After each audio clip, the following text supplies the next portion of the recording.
Okay, so I'm going to go over how I digitize some things for various embroidery files. I'm doing this little owl eye patch thing right now. So what I'm going to first do is create my original drawing at the size that I want it, or larger. It doesn't really matter since I can resize it later. But what I'm going to do with this is I'm going to take my drawing and I'm going to bring it over into the living room, where we have our scanner. Now, a scanner, if you've never seen one before, it's usually part of a printer. You can take things like, I've got my patterns that I scan in so I can save them. I've got, different facial things that I'm doing. I usually just do half of it because most of my designs are symmetrical. Anyway, so I'm going to take it, place it face down on the scanner like so, close it up, and then I'm going to go back over to where I am working. And I'm going to, hey look, references. I'm going to go ahead and open up Photoshop, which is the program that I use to digitize my stuff. And I'm going to scan it in. Now what I'm going to do is, it's called importing. And so essentially I'm telling my computer like, hey buddy, go check out that thing I just made. And I like to preview it so I don't waste a ton of space and a ton of time. And it's found it. I'm going to scan it in. And so what it does is essentially, like over wireless, it told the scanner like, hey, scan this and then send me the information.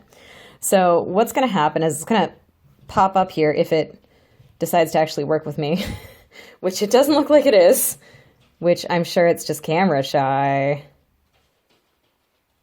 Maybe I'll just scan the whole thing. Sure, I'll scan it as a color picture, even though I just want it in black and white. That's fine.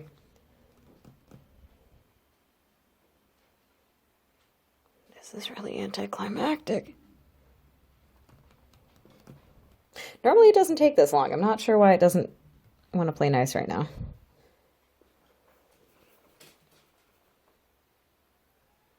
Anyways, since this is taking forever and is just genuinely awful, I'm going to cut the video off here and, it only accepts threats. I see how you work now, computer. I feel you.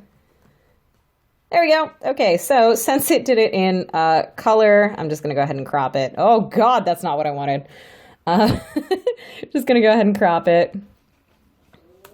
So it makes it smaller. I'm going to rotate it. Come on, buddy. Oh, hey, I'm going to make a layer from the background. I know that this is like literally the worst since you're watching somebody fiddle around in Photoshop. Anyways, so spin it around so it's facing the direction that I want. I want it to be pretty much straight up and down. There we go. Anyways, so that's pretty much how I'm going to open it up. I then use a pen tool to get these nice, really nice lines. And I'm just doing the outline of the eye patch. Oh, that's not what I wanted. Come on. Ouch. I goofed my finger recently, and so it really, really hurts.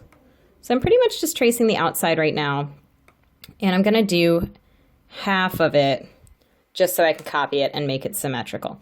Now what I like to do here is I rasterize the layer, copy it, paste it, flip that bad boy, and then just stick it right back together. There we go. That's a pretty decent size. So once I've got that, I'm going to merge the layers together, and then I'm going to go in and do any extra editing. So one thing that I didn't like is that it kind of ducked in the middle. So I'm just going to go back with a little straight line, straighten that top portion out. Okay, that looks way bigger than I was hoping. Take this guy. And there we go. All that for so little. Anyways, I'm going to stop the video right here because this next part is just going to be a lot of boring editing, and I'm sure I have finished my design, and you are very lucky you didn't get to see that because it took forever and was awful. Anyways, so I've saved this in black and white, and I'm going to open up my digitizing program. So this is the program that pretty much tells my computer what I want the machine to do. So I've made this really small. It's only like this big or so. It's not very big, but that's good because this is just a tiny, tiny eye patch for a doll. But anyway, so what I'm going to do is I'm going to consolidate the colors. So right now it's telling me that there are 49 colors, which is insane. And since it works by color, I just need to minimize it to 2. Black and white, pretty much. So you can see it got all pixelated. That's fine and dandy. It doesn't really matter, although it did kind of, it doesn't matter. Since I'm making this out of felt, it's going to be pretty simple. Now, I might want to come in and fix this part up, which I think I will. Just for simplicity's sake right now, I'm just going to change everything to black. Oh God, that's not good. Okay, so none of that is good at all, which is kind of the necessary evil with this program. I just gotta kind of bulk things up. I mean, it is going to be really tiny anyways, so it doesn't matter too much. God, it's not symmetrical, but this thing's going to be so tiny it doesn't matter. Anyways, so I just fixed up that little teeny thing. It's just the outline, so it doesn't matter. But I'm going to go back, and since I've got 3 colors, I'm going to give it... Oh, God, that's not what it wanted. You can merge the colors, which I'm going to do. So I'm just merging the maroon with the black. There we go. Go into this part. I did actually already stitch this, but forgot to show you, so I'm coming back to it. There is a really cool section called Auto Sew that I can click, and I can set the transparent color. So the color I don't want it to sew. So I just set that. Goes ahead, and it pretty much... has made it so that the machine knows what it needs to do and where. Again, since this is just the outline and I'm using a fabric that doesn't fray, it doesn't matter too much. So at this point, I'm just going to save it. Let's see, let's title this sucker eye patch, but my keyboard is broken, so it's eye patch. Go ahead, I'm saving that. Boom. Saved. And at this point, what I'm going to do is I'm just going to plug in my embroidery machine and it's going to go to town.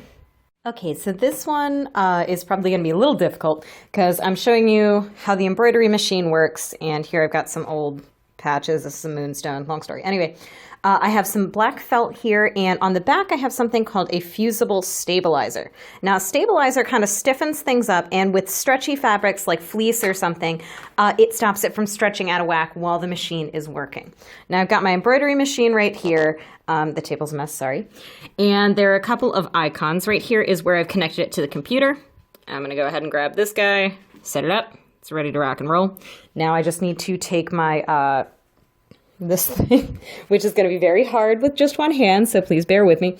I'm going to tighten it right now because I had been using very thick fabric, whereas this is very thin. Let's see. Nope, that's going to be bad. Oh, you know what, heck, maybe I'll just put it over here. Perfect!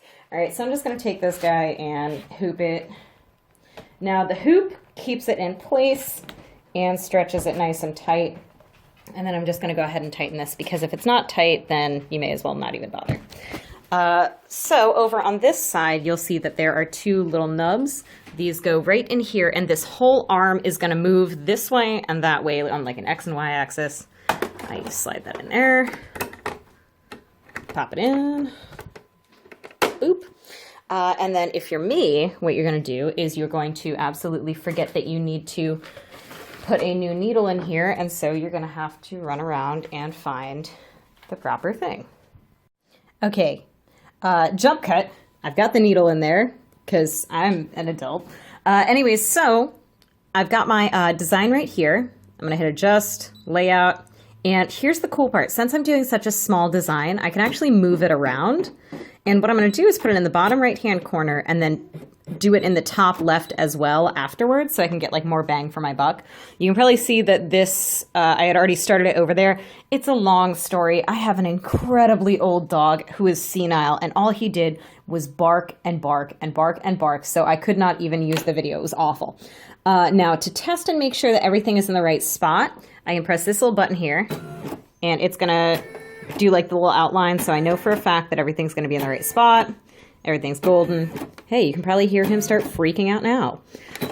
So as I press the button, it's just going to go ahead and do all of the little outlining and stuff for me. It's gone straight to Flavortown here. Now I wish it wouldn't do this, but I mean, hey, it's just going to keep going. So it's going to go for a while. This will probably take about 5 minutes or so, and since that's incredibly boring, I'm just going to kind of like jump cut to the final thing. After we watch a little bit, it's kind of fun.